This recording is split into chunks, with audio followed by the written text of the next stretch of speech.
It's hard to imagine a community college without that piece, community. My job title is Vice President for Student Affairs at Arapahoe Community College. But for Lisa Mady Edwards, she concerns herself with the students whose seats are empty. So, ghost students, Yes. what are they?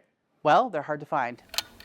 An ABC News investigation found colleges across the country, including Colorado, are spending time and resources trying to find what are known as ghost students.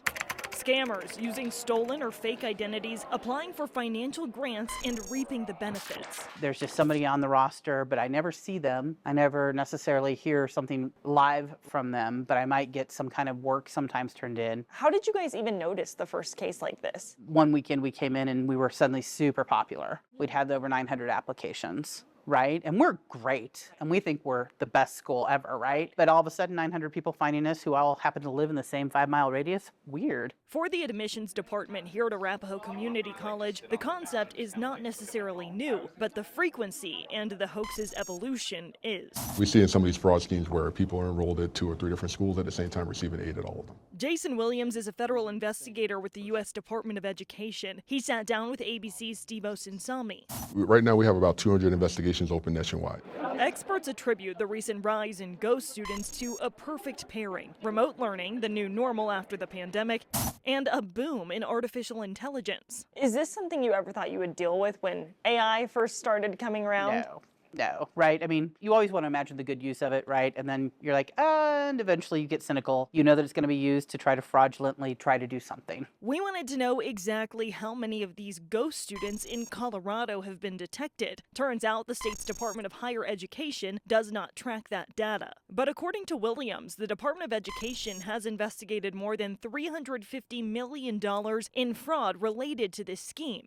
Back here at home, other community colleges reaffirm this is a very real problem. The people who actually do need that access to those dollars, it becomes a much more burdensome process. A loan of $10,000, right?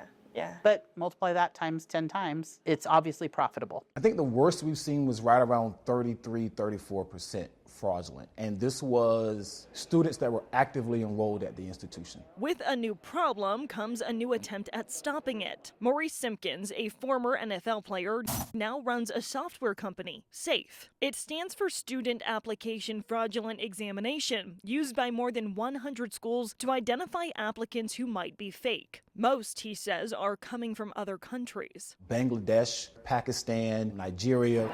Arapahoe Community College is turning to SAFE for a pilot program, considering using the technology in community colleges statewide if it helps. Actually, we're going to run all of our applicants through it, and it's going to say, hey, some of these applicants need a closer look. And it's not just schools that need to be on the lookout.